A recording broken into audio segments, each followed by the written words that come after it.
Assalamualaikum warahmatullahi wabarakatuh. Salam sehat, salam sejahtera, salam bahagia. Salam bahagia buat kita semua. Bismillah, alhamdulillah, la haula wala quwata illa billah. Asyhadu an la ilaha illallah wa asyhadu anna Muhammad Rasulullah. Allahumma sholli wa sallim ala sayyidina Muhammad wa ala ali sayyidina Muhammad. Sahabat yang dirahmati Allah, ada cerita Islami yang insya Allah berguna, bermanfaat bagi kita semuanya ya. Ceritanya ada malaikat yang membantu manusia ya. Ketika malaikat membantu manusia, suatu ketika Ali bin Abi Thalib baru saja pulang dan berkata kepada istrinya Fatimah Az-Zahra, "Wahai wanita yang mulia, apakah kamu mempunyai makanan untuk suamimu hari ini?" Fatimah berkata, "Demi Allah, aku tidak mempunyai sesuatu apapun. Tetapi ini ada 6 dirham uang perak, hasil kerjaku dan Salman Al-Farisi yang membantu bulu-bulu domba yang memintal bulu-bulu domba milik orang Yahudi. Rencananya akan kubelikan makanan untuk Hasan dan Husain." Sahabat yang dirahmati Allah, begitulah memang keadaan Fatimah Az-Zahra, putri kesayangan Rasulullah SAW itu dan keluarganya. Sebenarnya, kalau saja mereka mau, mudah saja bagi mereka untuk mengumpulkan harta dan hidup bergelimang kemewahan dunia. Tetapi, seperti halnya Rasulullah SAW, mereka memilih untuk zuhud dalam kehidupan dunia ini. Tidak jarang Fatimah dan Ali bekerja menimba air untuk menyiram kebun kurma milik orang-orang Yahudi, memintal bulu-bulu domba, memilah-milah kurma, dan lain-lainnya. Inilah gambaran kehidupan seorang wanita yang Nabi SAW pernah bersabda, "Penghulu kaum wanita di surga adalah Fatimah Az-Zahra." Mendengar jawaban istrinya itu, Ali berkata, "Biar aku saja yang membeli makanan itu."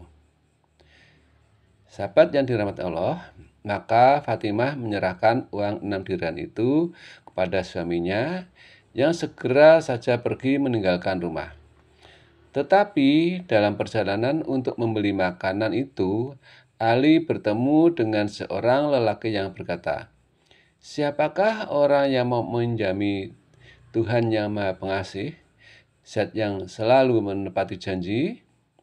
Tanpa berpikir panjang, Ali menyerahkan uang 6 dirham hasil kerja istrinya itu kepada lelaki tua itu.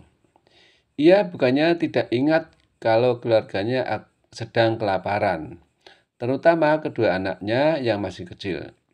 Kan tetapi demikianlah memang didikan dan contoh yang diberikan Rasulullah SAW. Bagi umumnya orang mungkin tidak mengapa jika mengurangi kadar atau kualitas dari yang dicontohkan Nabi SAW. Sebatas kemampuan masing-masing, tetapi tidak bagi Ali. Sejak balita ia diasuh Nabi SAW, bahkan kemudian dinikahkan dengan putri kesayangan beliau.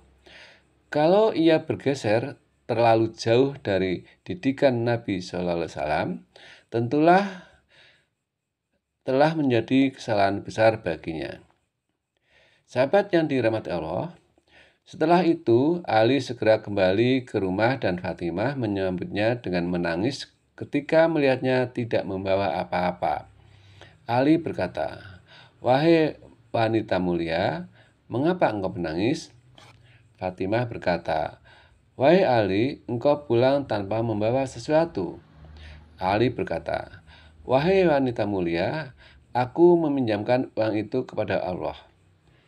Tanpa penjelasan lebih banyak, maklumlah Fatimah apa yang terjadi. Maka ia berkata, "Sungguh aku mendukung sikapmu itu." Sahabat yang dirahmati Allah, tidak tahu lagi apa yang harus dilakukannya. Ali segera keluar rumah dengan maksud menemui Nabi SAW. Tetapi di tengah perjalanan, ia bertemu seorang Badui yang sedang menuntun seekor unta. Si Badui yang tidak dikenalnya itu berkata, "Wahai Abul Hasan, belilah unta ini." Ali berkata, "Aku tidak mempunyai uang." Si Badui itu berkata lagi, "Belilah dengan tempo pembayaran di belakang saja." Ali berkata, "Berapa?" 100 dirham, kata si Badui itu. "Baiklah," kata Ali, "kubeli seharga 100 dirham dengan tempo." Si Badui menyerahkan unta tersebut kepadanya dan berlalu pergi. Ali tidak tahu apa yang harus dilakukannya dengan unta itu. Tetapi ia menuntunnya begitu saja. Tetapi belum jauh berjalan, tiba-tiba muncul seorang Badui lain menghampiri dan berkata, "Wahai Abu Hasan, apakah engkau ingin menjual unta ini?" Tanpa berpikir panjang, Ali berkata, "Ya, berapa?" 300 dirham, kata Ali. "Baiklah, kubeli seharga 300 dirham." Sahabat yang dirahmati Allah, kemudian si Badui yang juga tidak dikenalnya itu membayar kontan 300 dirham dan membawa pergi unta tersebut. Ali sangat gembira. Segera ia membeli beberapa bahan makanan untuk keluarganya, kemudian pulang. Kali ini Fatimah menyambutnya dengan tersenyum dan berkata, "Wahai Abu Hasan, apa yang terjadi kali ini?" Dengan gembira Ali berkata, "Wahai putri Rasulullah, ku beli unta seharga 100 dirham dengan tempo dan kujual lagi dengan kontan seharga 300 dirham." Fatimah berkata, "Aku mendukung sikapmu itu." Sahabat yang dirahmati Allah, beberapa lama kemudian Ali pergi menemui Nabi SAW sesuai dengan niat sebelumnya. Begitu ia masuk masjid, Nabi SAW tersenyum kepadanya dan bersabda, "Wahai Abu Hasan, engkau yang bercerita atau aku saja yang bercerita?"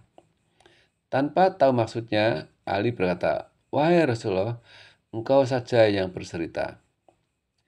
Sahabat yang dirahmati Allah, Nabi SAW bersabda, "Berbahagialah engkau Abu Hasan, engkau telah meminjamkan 6 dirham kepada Allah, maka Allah memberimu 300 dirham.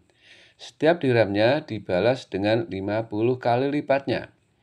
Orang Badui yang pertama menjumpaimu adalah malaikat Jibril, sedangkan yang kedua adalah malaikat Mikail. Sahabat yang dirahmati Allah, malaikat-malaikat yang membantu manusia tentu saja atas seizin dan perintah Allah Subhanahu wa taala. Mungkin tidak hanya terjadi kepada Rasulullah SAW dan para sahabatnya beliau, seperti kisah di atas, atau juga pada Perang Badar, Perang Hunain, dan beberapa peristiwa lainnya. Bisa saja itu terjadi di antara kehidupan kita sehari-hari, bisa dalam bentuk seorang yang tidak dikenali yang memberikan bantuan seperti peristiwa yang dialami oleh Ali bin Abi Thalib, atau mungkin seseorang yang dikenali memberikan bantuan, tetapi sebenarnya yang bersangkutan tidak melakukannya.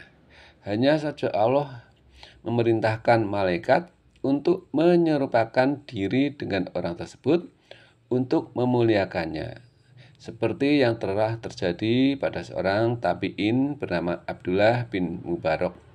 Wallahu alam bisawab. Demikian cerita Islami. Mudah-mudahan bermanfaat. Ada kekurangannya, mohon maaf. Terima kasih.